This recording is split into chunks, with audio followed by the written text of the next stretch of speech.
গল্পের master presents Gobindapur গ্রামের নাচ জামাই। শুরু হচ্ছে গোবিন্দপুর গ্রামের নাচ জামাই।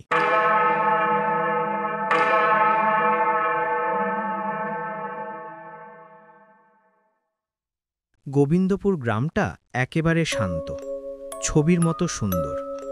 গ্রামের মাঝখানে এক পুরনো বটগাছ, আর তার পাশেই ভাঙা শিব মন্দির।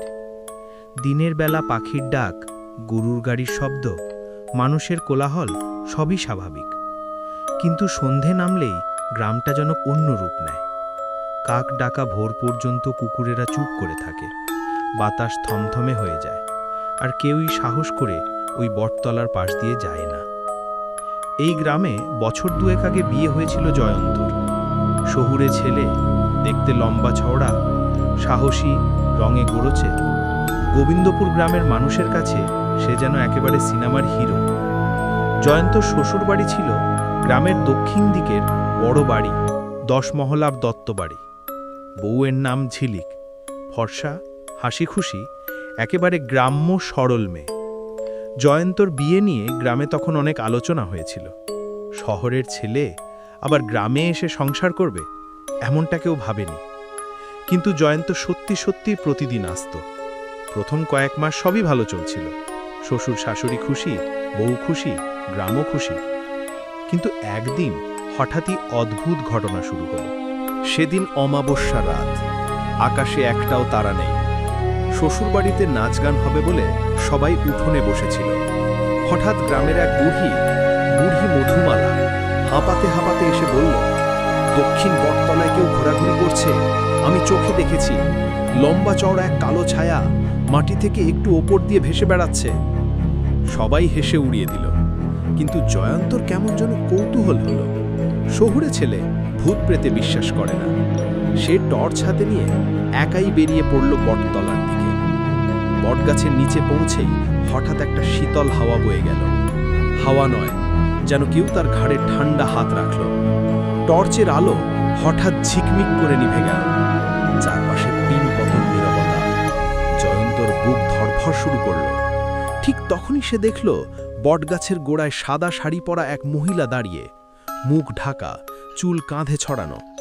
সে নড়ছে না, এক দৃষ্টে তাকিয়ে আছে জয়ন্তর দিকে। কি ওখানে? জয়ন্তর গলা শুকিয়ে গেল। কোনো উত্তর নেই।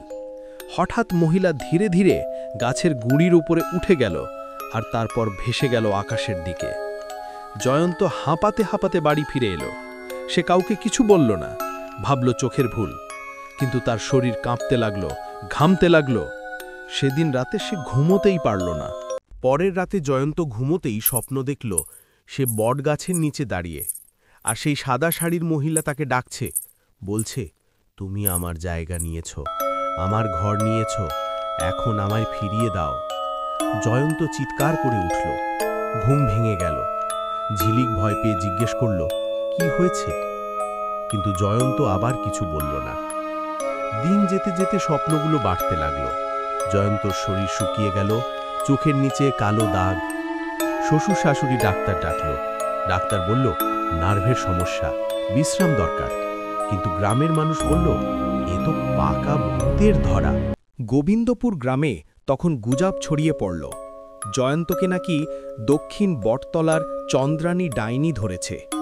বহু বছর আগে এই গ্রামে চন্দ্রানী নামে এক নবধূকে পিশাচ সন্দেহে পুড়িয়ে মারা হয়েছিল। সেই থেকে নাকি তার আত্মা ওই বটগাছের নিচে ঘুরে বেড়ায়। বুড়ি মধুমালা বলল, আমি চোখে দেখেছি, ওর নাকের নথ, পায়ের নুপুর এখনো ঝনঝন করে। ও নাত জামাইদের সহ্য করতে পারে না। শ্বশুর শাশুড়ি ভয়ে পুরোহিত ডাকল। পুরোহিত মন্ত্রপুত ধূপ জল দিয়ে বাড়ি পরিষ্কার করল। কিন্তু জয়ন্তর অবস্থা আরও খারাপ হতে লাগল। সে মাঝরাতে হাঁটতে বেরিয়ে যেত, চোখে অদ্ভুত জলজলে চাহনি। একদিন হঠাৎ সন্ধ্যের পর থেকে ঝিলিক জয়ন্তকে খুঁজে পাচ্ছিল না। বাড়ির সবাই ছুটে বেরোল। দেখা গেল জয়ন্ত একা একা বটগাছের ডালে বসে আছে। গ্রাম কেঁপে উঠল। এত উঁচু ডালে একা চড়ল কিভাবে? কেউ চিৎকার করতেই জয়ন্ত ধীরে ধীরে নামল, কিন্তু মুখে কোনো কথা নেই। সে বাড়ি ফিরেই মাটিতে বসে গম্ভীর গলায় বলল, ও আমাকে ডাকছে, চন্দ্রানী আমাকে তার সঙ্গে নিতে চায়। ঝিলিক কান্নায় ভেঙে পড়ল। পুরোহিতরা বলল, কাল ভোরে শান্তিযজ্ঞ করতে হবে। ভোর হতে না হতেই গ্রাম জুড়ে মন্ত্রপাঠ শুরু হলো। ধূপের গন্ধে গোটা এলাকা ভরে গেল। পুরোহিতরা মন্ত্র পড়ছে, গ্রামের লোকজন ঢোল বাজাচ্ছে। হঠাৎ প্রবল ঝড় শুরু হলো। আকাশ কালো হয়ে গেল। বটগাছের ডালপালা হু হু করে নড়তে লাগলো। সেই সঙ্গে শোনা গেল এক মহিলার করুণ আর্তনাদ। আমাকে ফিরিয়ে দাও, ফিরিয়ে দাও। জয়ন্ত হঠাৎ ঝড়ের মধ্যে উঠে দাঁড়ালো, চিৎকার করে বলল, আমি তোমার সঙ্গে আসছি। সবাই মিলে তাকে ধরে রাখল। পুরোহিত মন্ত্র পড়তে পড়তে বেলপাতা আর গঙ্গাজল ছিটিয়ে দিল। হঠাৎ মাটিতে বজ্রপাতের মতো শব্দ হলো, আর দেখা গেল সাদা শাড়ির মহিলা ধোয়ার মতো মিলিয়ে গেল। যজ্ঞ শেষ হতে হতে ঝড় থেমে গেল। জয়ন্ত জ্ঞান হারিয়ে পড়েছিল। কিছুক্ষণ পর জ্ঞান ফিরল, আর তার মুখে ফিরে এলো স্বাভাবিক ভাব। সে কাপা গলায় বলল, আমি সব মনে করতে পারছি। স্বপ্ন নয়, সত্যি সত্যি আমাকে নিয়ে যেতে চাইছিল, কিন্তু তোমাদের ডাক, তোমাদের মন্ত্রপাঠ আমাকে বাঁচিয়ে দিল। গ্রামে আবার শান্তি ফিরে এলো। কিন্তু আজও গোবিন্দপুর গ্রামের মানুষ সূর্য ডোবার পর বটতলার দিকে যায় না। তারা বলে, চন্দ্রানী হয়তো শান্ত হয়েছে, কিন্তু বটগাছের ছায়ায় এখনও তার নিঃশ্বাস লেগে আছে। ঝিলিক আর জয়ন্ত এরপর আর রাতের অন্ধকারে বাড়ির বাইরে বেরোয়নি। কিন্তু মাঝরাতে কখনো কখনো ঝিলিক বলে শোনে, দূর থেকে নুপুরের টুংটাং শব্দ ভেসে আসছে।